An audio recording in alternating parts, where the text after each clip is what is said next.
Hello, thank you all for attending. My name is Elizabeth. We are going to have a presentation today on TekDrive, on collaboration in the cloud. I'm going to hand it over to our presenter, Rick Coleman. Hey everyone, my name is Rick. Thanks, Elizabeth. So today, let's talk about TekDrive, and I'm just going to kind of dive right into it. I hope everyone can see my slides. We'll be going through some slides, but mostly today looking at demos on how it works and how to use it. So one of the things that we've been working on at Tektronix is to really characterize and understand how our customers use data both on the scope and off the scope, and how we can better allow our customers to collaborate with that data. In some of the research, we found that about 70% of all of our customers take data off the scope for some reason. And those reasons can be simple, like they just need to share something with a colleague, or more sophisticated, like they need to run larger reports, or they need to save something for traceability or long-term storage.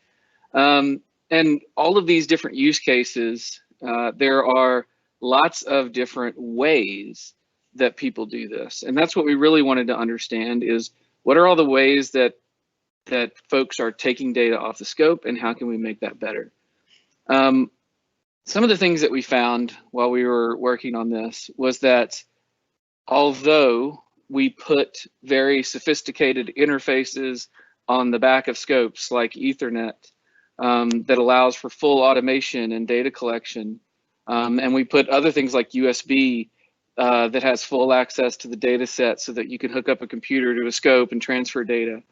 Although those interfaces exist, many of the folks we talked to either use one of two methods to get it off the scope.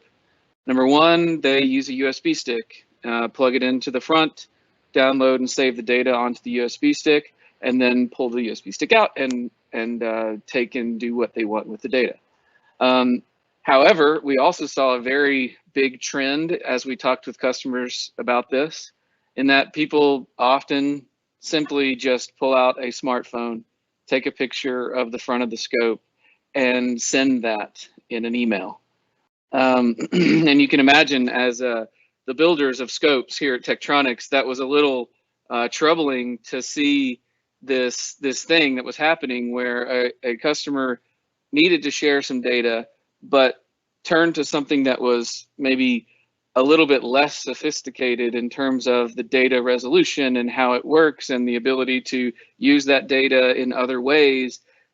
Obviously, once you take a picture, you don't get the full data set anymore.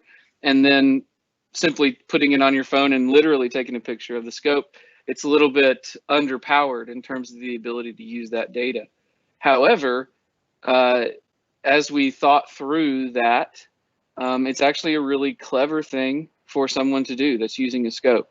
And the reason is because images on a smartphone or just normal images can be shared and used and viewed anywhere. Almost any device that's around you right now can see an image. And that's really powerful when it comes to scope data, because scope data is somewhat proprietary in its file format and other things. So converting it to an image and then putting it onto a device like a smartphone that has an internet connection that's easy to email from is actually a pretty fast and powerful way to save data.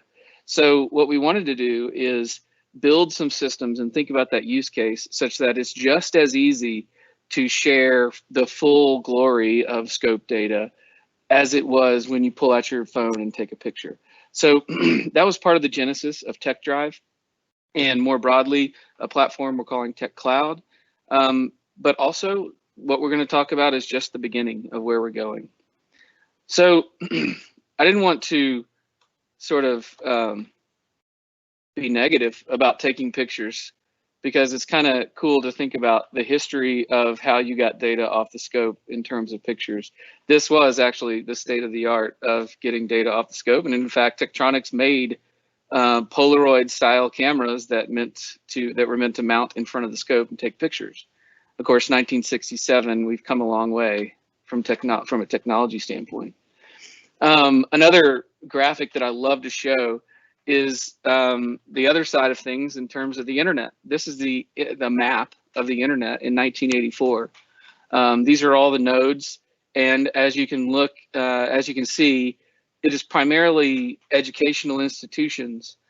These are research labs and other educational institutions studying this new thing called the internet. At this time in 1984, TCP/IP as a protocol and a network layer had just been invented. But if you look at this map, it's kind of neat because although there are tons of educational institutions, you can look up here and there was a network owned by Tektronix. So Tektronix was as early as you can be when it comes to understanding and building things for the internet. It's kind of neat to see.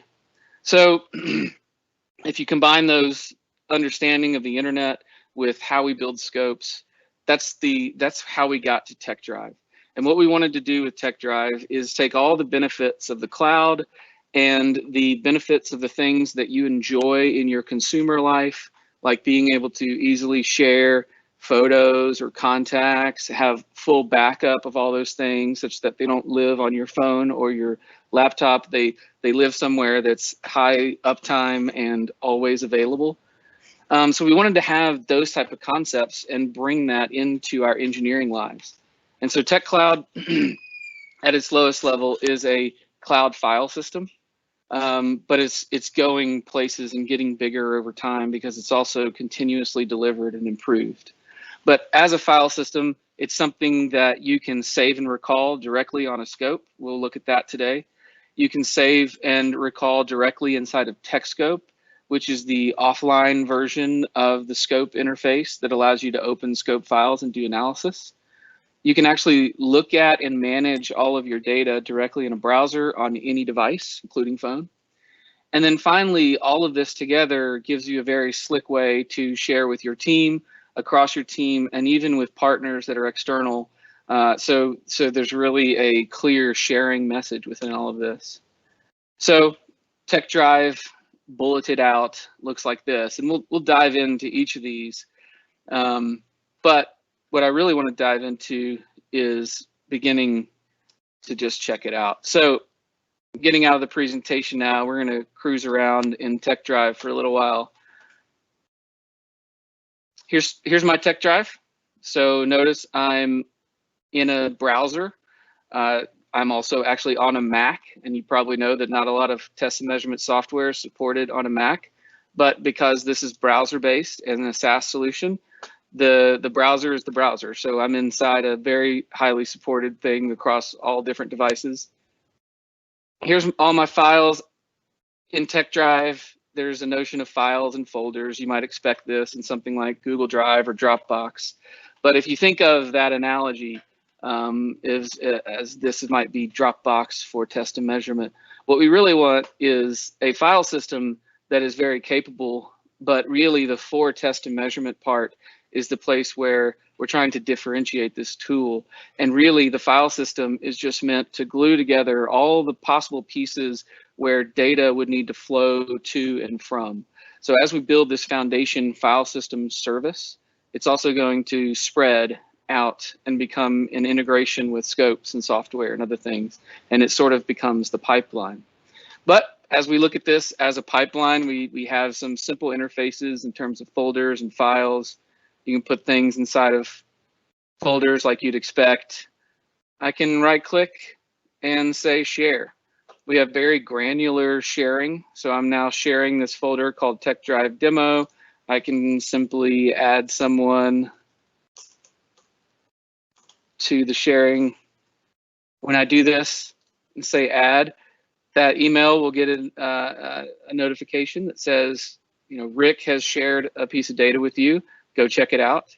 And they can immediately click on it and go to that data, no matter where they are in the world. Of course, also it's very granular control, so I can go and remove that person such that they no longer have access to this data.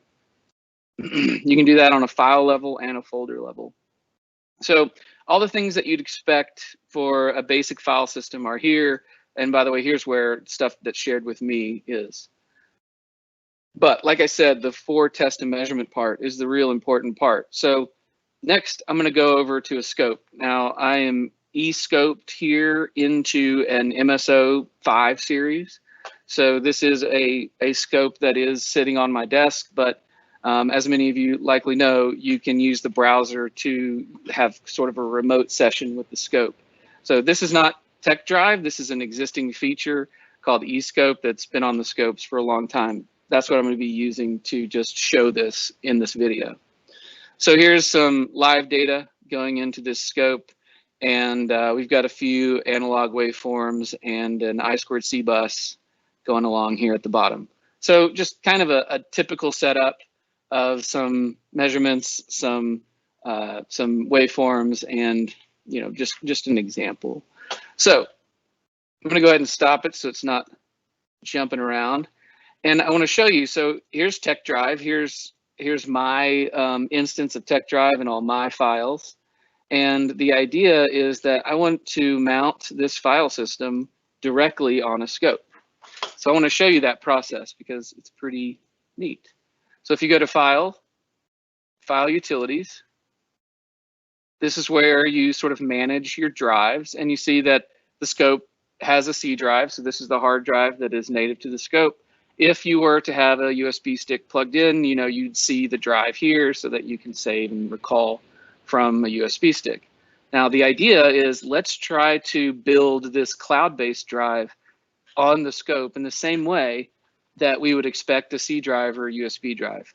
So the way we do that is to go to Mount, and this mount system has always been there for a network drive, but now we have a new item, a new tab in mounting called TekDrive. You can give the drive a name. Let's call it Rick Demo. It doesn't really matter what the name is. And then we're going to be connecting to my TekDrive. And it is my TekDrive. It's something that I log into. Of course, those folders can be shared across my team, but it is a user-based system. So I'm logging into my TekDrive. And that becomes important when you think about scopes often being a shared resource. So in many cases, engineers have a scope on their desk. In fact, this scope is on my desk. But in many other situations, engineers share these large capital assets inside of labs or inside of other equipment checkout systems and other things. So it might not be the best thing to leave your TekDrive connected all the time. And you might want to develop some rules in order to connect or disconnect TekDrive when you stop using the scope.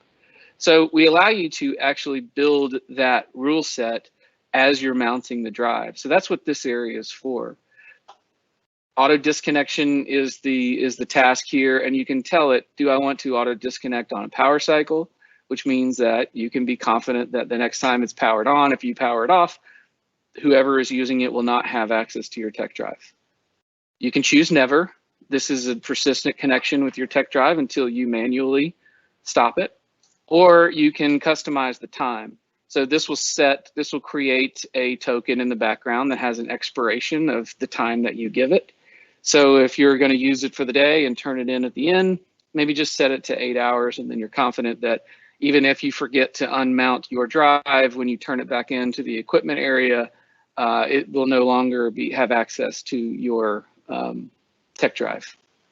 Also, there's this capability of restricting it to the current IP address. We like to keep this checked in most cases. This is not the local IP address. This is the public IP address. So essentially, it will be this mechanism on the server side will make sure that the HTTP calls that are coming from this scope are always coming from the same IP address. And that's typically true for a company setup.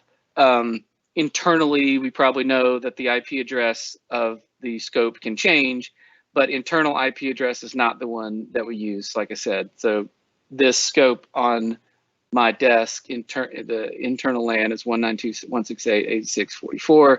That's not the IP address. My public IP address is through Comcast, and it doesn't change very often. So that's how that works. So if the scope were to walk out the door, or if you rented the scope and you turned it back in, the next person that opened the scope would not be able to access solely because it's not the same IP address, even if you left it to never disconnect, for instance. So I'm going to go and continue this workflow. I'm going to say connect to TekDrive. Now we've got a pretty cool UI that is something that we draw inspiration from smart TVs and other devices like that. You'll see that there's a URL here. It's drive.tekcloud.com/activate, and there's a short code that you type in. That QR code is actually that URL and that short code put together. So if you're sitting in the lab, you can just grab your phone, open up the camera, scan it, and it's about a 10-second process to quickly pair with this scope. I'm going to do it in the browser so that we can all see it in this video, but just know that that QR code is there just for easy access. And imagine if there's those use cases of people pulling out their phone and taking a picture. Well, now they just need to pull out their phone and do one scan at the beginning of their work, and they're going to have a really easy way to save data from then on. So I'm going to go up here and say drive.tekcloud.com/activate. So what's going on in the background, if you kind of know a little bit about how smart TVs and other things work, essentially what this is saying is this scope is not connected to me in any way at this point. All the scope has done is said that essentially he's told the server this scope wants to be accessed by somebody. Okay, so now the server knows that there's a scope out there that wants to be connected or paired to someone, and this code is the thing that makes that connection. So I'm going to go back over to my TekDrive, J897H7. It is case sensitive. So here I'm on /activate, but notice I am logged in. If I wasn't logged in when I went to /activate, it would first ask me to log into my TekDrive account and then present me with this shortcode entry box. So I'm going to enter the shortcode J897HJ, J897HJ. I think this is the IQ test. Remember with the phone, 897. It's a lot easier. Okay, now I'm going to hit next. Okay, so now I get a screen that's essentially verifying that I am going to allow this scope to have access to my files in my account. This is very similar to like an OAuth situation where you log in with your Google password to some other third-party site. And Google says, hey, just so you know, this third-party site is going to request access to your email and your whatever, and you have a chance to say yes or no at that point. So that's what's going on here. It's saying that there's some oscilloscope built-in software. It would like access to your files, and you have the opportunity to say, no, that wasn't me, or that I don't know what's going on here. Or in this case, I know that it's happening, so I'll say allow, and it says access has been granted, and I can get out of this UI. So now I'm back in my own TekDrive area here, but meanwhile, on the physical scope, the scope was constantly asking, hey, has the pairing been made? Has the pairing been made? And finally it was made, and it says activation successful. I'll finish this workflow by saying, okay, mount the drive. And if you remember back, I called it Rick Demo. That's the drive name. And I can now navigate around in my TekDrive, dynamically updating to the cloud.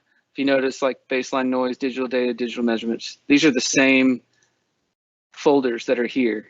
And in fact, if I create a new folder in the browser, let's say, and I go back to the scope, there's that new folder. So it's dynamically updating between the scope and the cloud. All right, so here in File Utilities is just a place to set up and mount these drives. So I'm gonna click out of there. And now let's go back to our sample waveform area here. So let's pretend like I really like what I see here. Let's get a better grab of that. There's a better one of that I2C bus.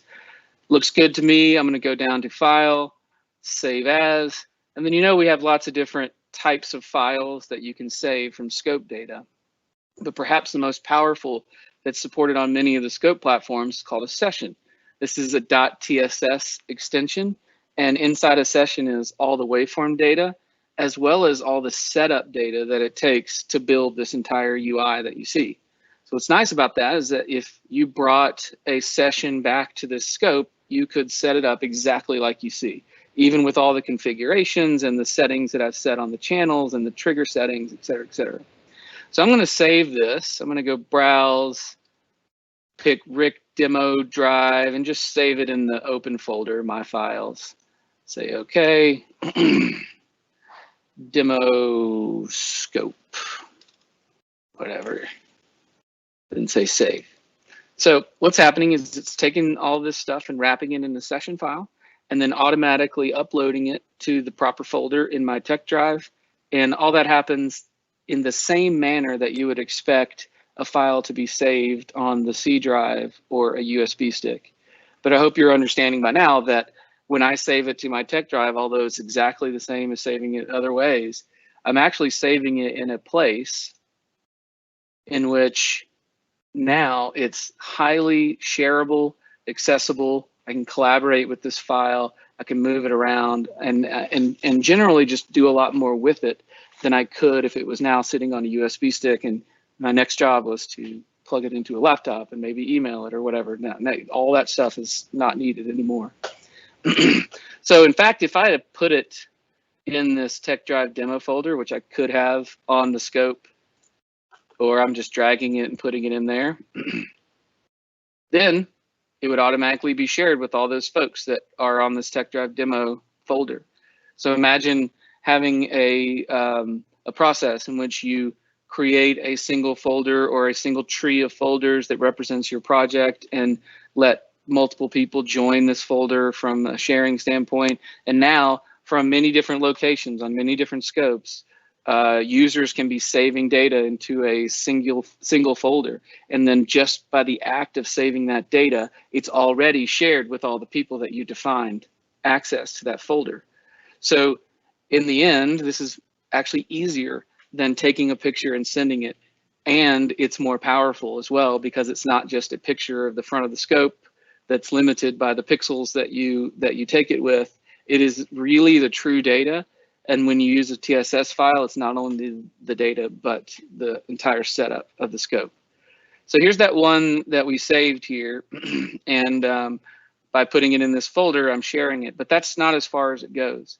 At the beginning of this presentation, we talked about how you can actually open files inside of the browser and check them out. So I'm going to go to our file here and say open with, and we'll just open it with a tool called Waves, which is like a digital stacked plot that kind of shows them on top of each other.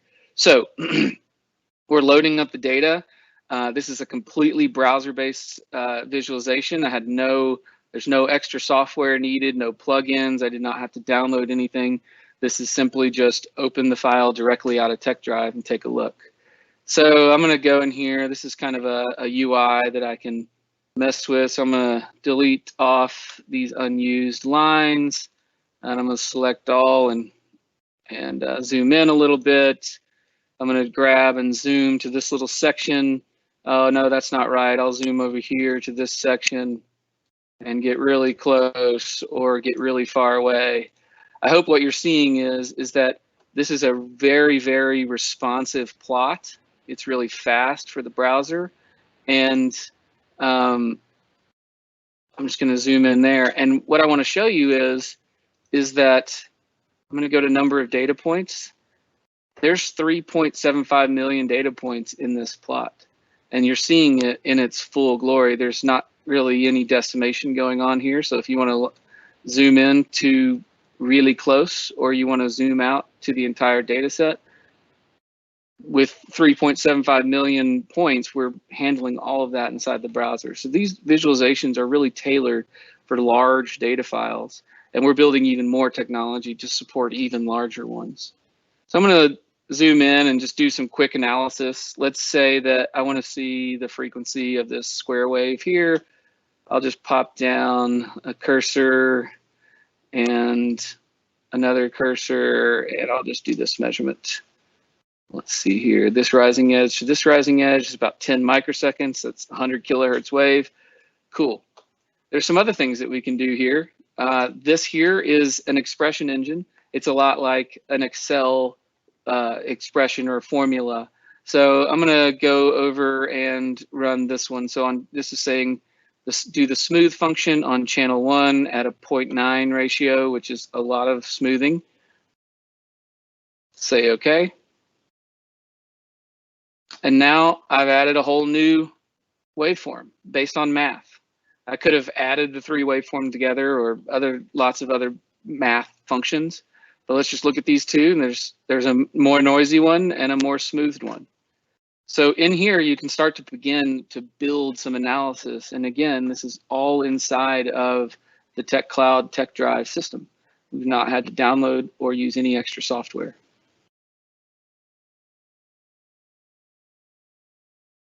Going back, I'll just show one other visualization called lines. This is very similar to a scope in that it plots all of your channels on the same axis. There's a similar functionality in the scope where you can say, give me a stacked plot or give me everything on the same axis. You can turn on and off the channels.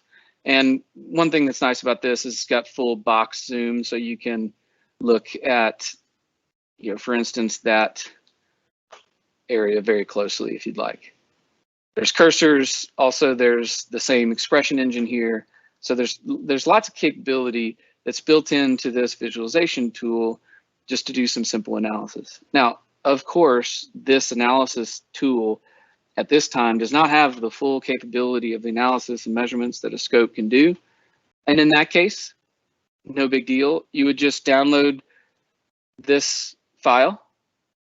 Now it's on my computer, and I could just open it up in TekScope, the offline scope system. And in fact, nowadays, you don't even have to download it and open it.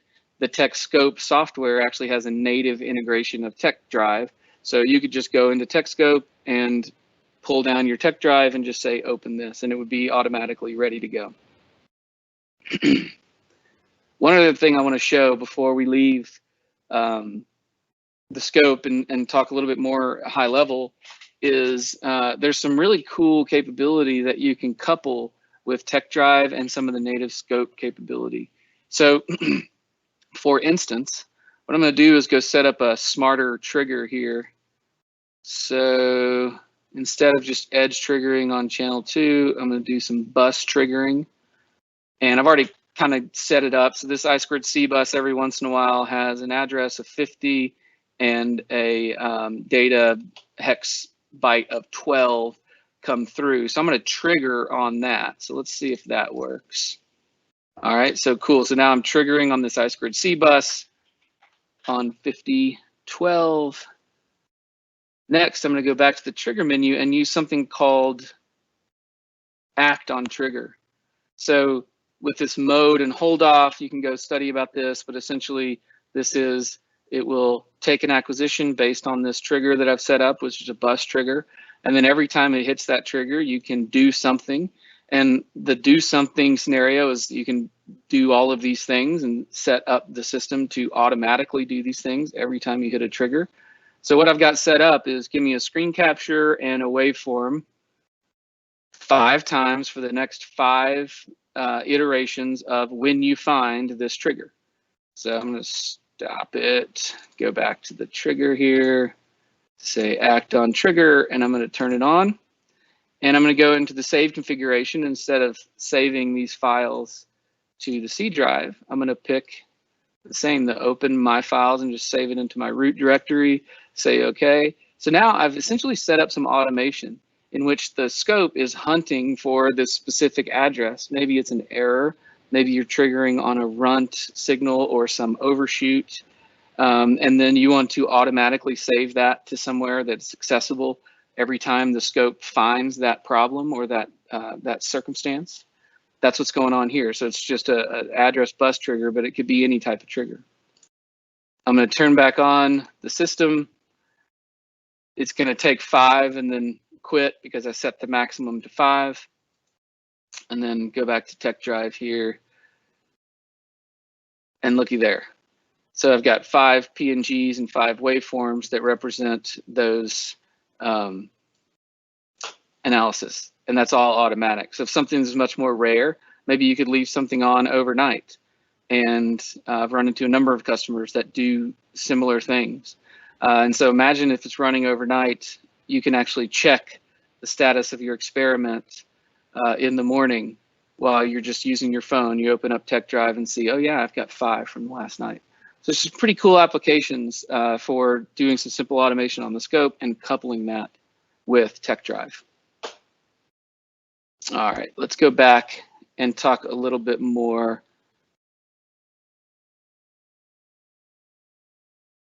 There we go. So we talked a little bit about how the setup goes with this QR code, and we did that. We talked about how you can save directly to TekDrive just like you would. We talked about how you can open the scope data directly in the browser and manage files. So which hardware does this support so far? So at this time, these are the hardware integrations that we have. 5 and 6 series as well as 6 series B is supported as of the latest firmware. All of these you'll need to have relatively modern firmware. The 5 and 6 series is late last year, and the 6B is the February 2021 release.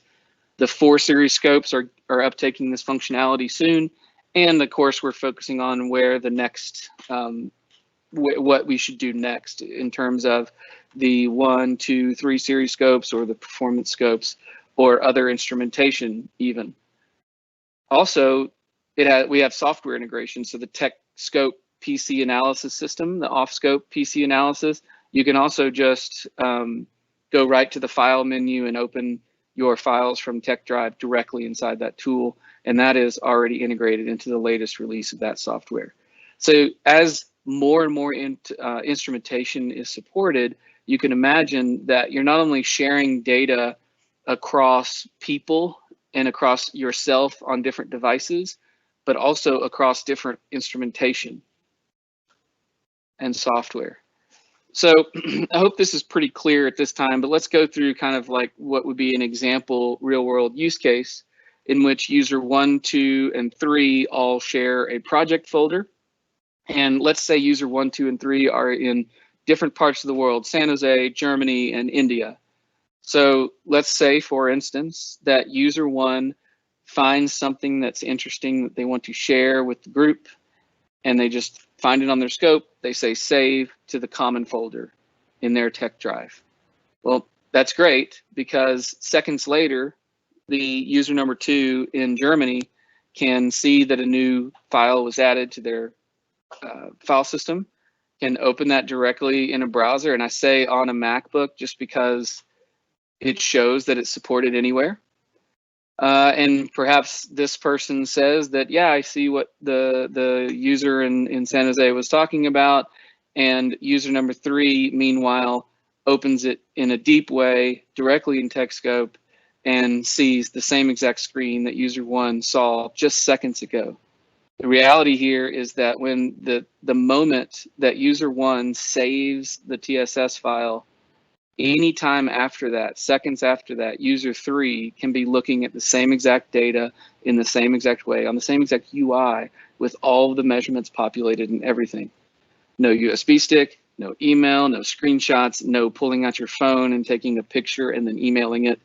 User 3, for instance, can now go in and change this session, can add new measurements, can zoom into different places. With the full data set, all of that is possible. I always like to touch on this, and I won't spend a long time, but there is always the question of how is this hosted and where is TekDrive, and how what do you use to build it? We use AWS, and this is a basic architectural pattern of how it works. A couple of things to note is that we use a CDN for all the large files. A CDN stands for Content Delivery Network, and all that means is that your files are cached out to lots of systems all over the world, so that when you're interacting with them, downloading them, and uploading them, it's a fast experience for you, no matter where you are. On this side is the API layer, and really focusing on this front end, there's load balancing and scaling, which together build an extremely reliable and very high uptime system that doesn't care, or it doesn't matter how many people or users are hitting this API, because it can scale up and down directly with traffic automatically. The biggest thing here is that we build TekDrive and all of the services as a service, if you will. So just because TekDrive has an implementation in the browser and you can manage the files, it was built on the foundation as something that can be integrated into other things. And all that means is that we build it with a specific architecture that allows for that, and we fully document the APIs that are required to exercise this TekDrive file system. That gives us the capability to make other reusable parts connect to TekDrive. For instance, the account management for TekDrive is a separate piece. So that account management can then easily be leveraged for the next thing that we build inside of TekCloud and the next thing. But that's for us. For you, it's still leverageable through an API. So we fully document the API for TekDrive, and we give you great ways to automate against TekDrive. So what that means is that you can just go to, you can just go to the API documentation, which is at docs, and the link is in the PowerPoint, docs.drive.tekcloud.com. And here is a fully documented public API for using TekDrive. So if you're savvy, you can go and read this API documentation, build programming in any connected device that sends and receives data from TekDrive. Furthermore, we've built an authentication system that's actually built for scripting. And all that means is that we've taken an extra step within the security of TekDrive, and we built a system around access keys. So now I'm back in my TekDrive, and I want to just spend 1 second looking at access keys. So what you're seeing here is my list of access keys that are in my system right now. What you'll notice is the first one here is a little bit different than the other one. This is actually the access key that the scope received just moments ago when we paired with the scope. When we did that, the server generated an access key through that back and forth that we did. It passed it to the scope, and now the scope is connecting via this access key. And what's nice about quarantining, if you will, this access into that access key is that first you can decide what you want it to be able to do. So you can create an access key that can't delete, for instance, or you can create an access key that can only create files but not move them. Also, if this scope were to leave for whatever reason, all those auto disconnection features that we talked about are still true, but you can also just click this, revoke, just revoked it. Now that scope can no longer talk to my system authenticated. So all that means is now I didn't have to give the scope, I didn't have to store my username and password anywhere on the scope or anywhere. And when you're building things in, say, LabVIEW or Python or MATLAB, you don't have to put your username and password in those either. You just generate an access key. Maybe in your program, it's only going to send data. So I'll give it a create and read. And we'll call this the Python access key, generate it. Now, all you do is take this key, put that in your program, and use that to communicate back and forth to TekDrive. Later, when that program's no longer in use or somebody that you don't want has it, you just revoke it. It's that easy. You don't have to go and change your username and password.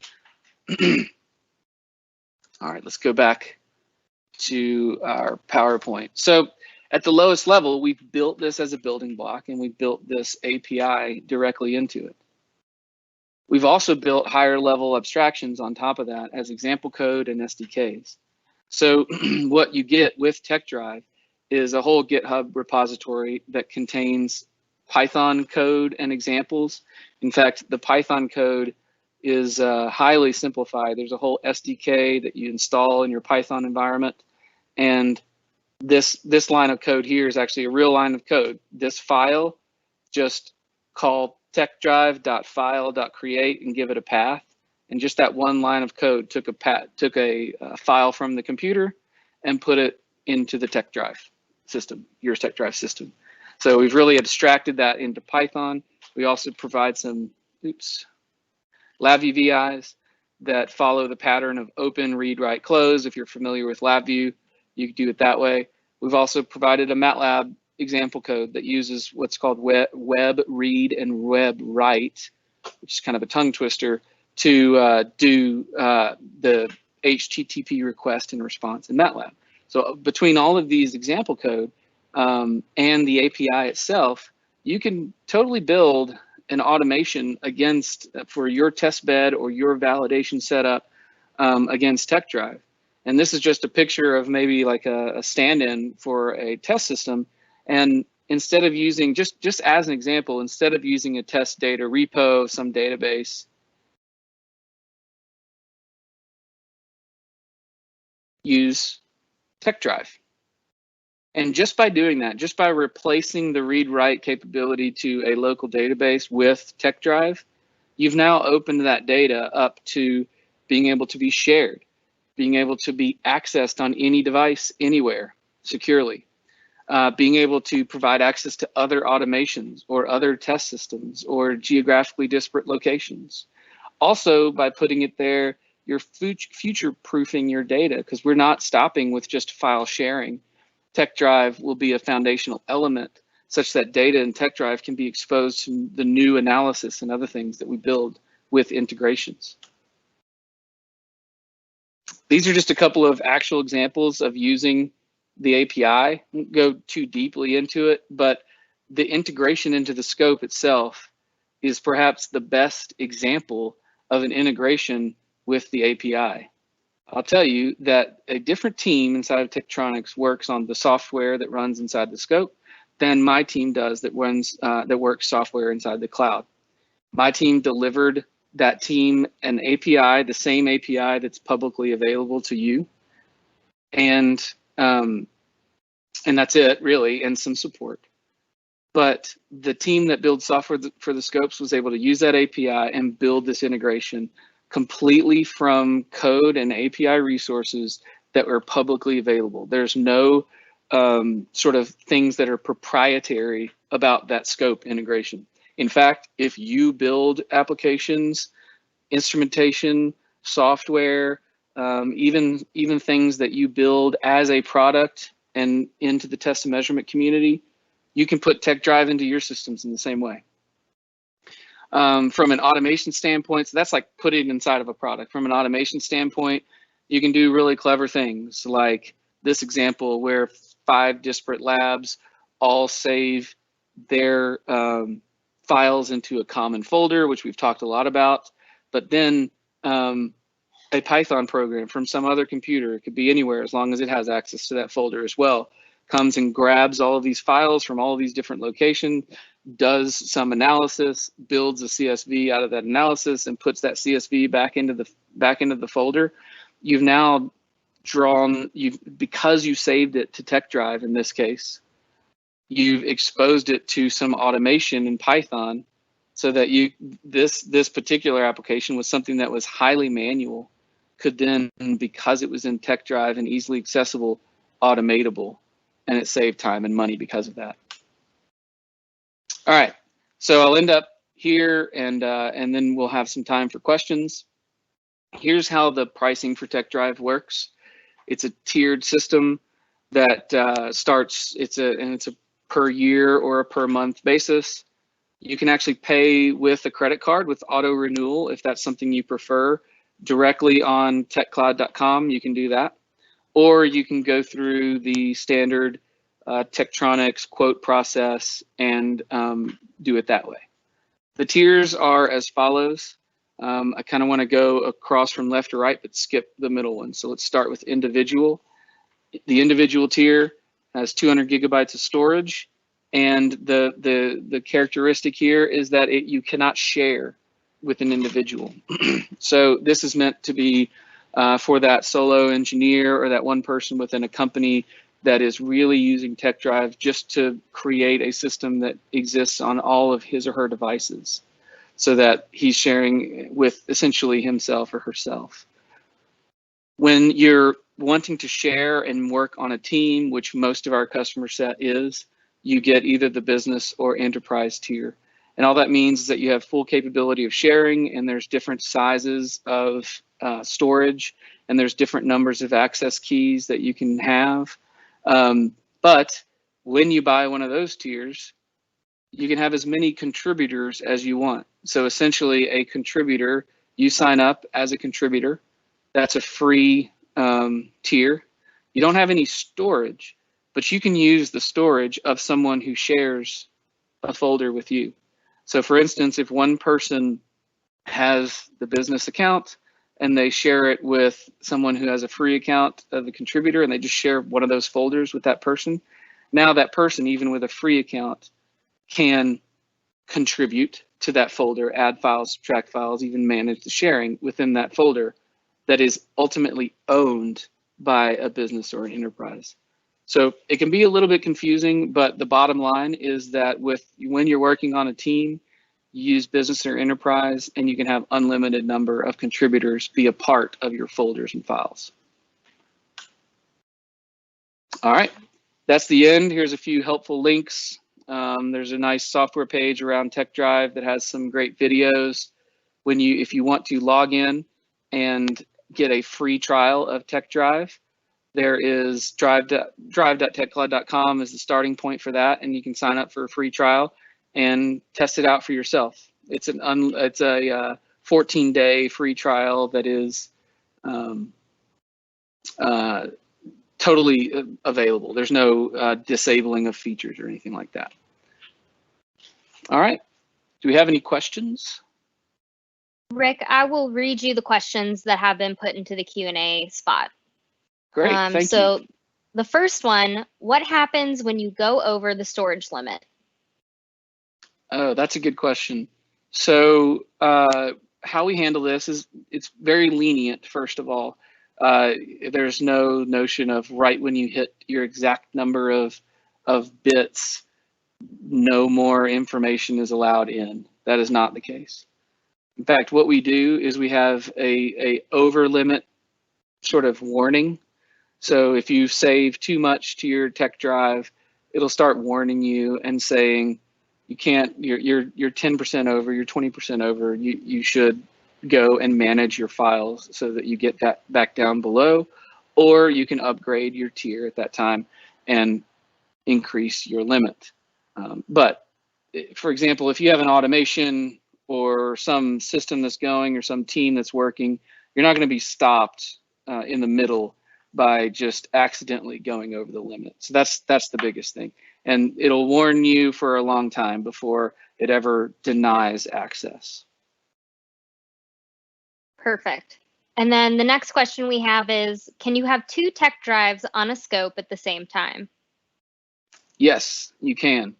There's actually a screenshot earlier in the presentation that shows that, but you can mount, you saw the mount TekDrive, you can mount it, do the first TekDrive. Now someone else could walk up and mount their TekDrive, and someone else could walk up and mount their TekDrive, so that there's 3 TekDrives from the same scope. And of course, each of those people can save into their individual folders. All right, that's all the questions we have currently. Very good. All right, well, the biggest call to action here that is, if you're interested in what you're seeing and interested in highly shareable data, TekDrive might be something that's of interest to you. We make it drop dead simple to give it a try. So if you go to tekcloud.com, sign up for a free trial. Like I said, it's 14 days. You don't have to put any payment method in or anything like that. All you have to do is sign up for a simple account, and you can give TekDrive a try. You can mount it to your scope. You can start sharing folders with other people, contributors. You can do the full setup just to see how it works.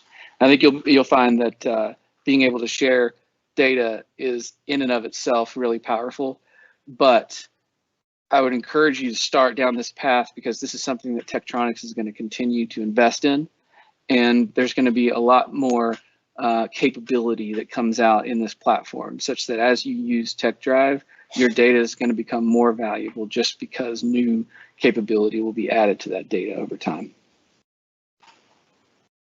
All right. Thank you so much, Rick, for this presentation, and thank you for everyone who attended. We plan to make this a recording that you can access at a later time if you want to go over anything we've covered today.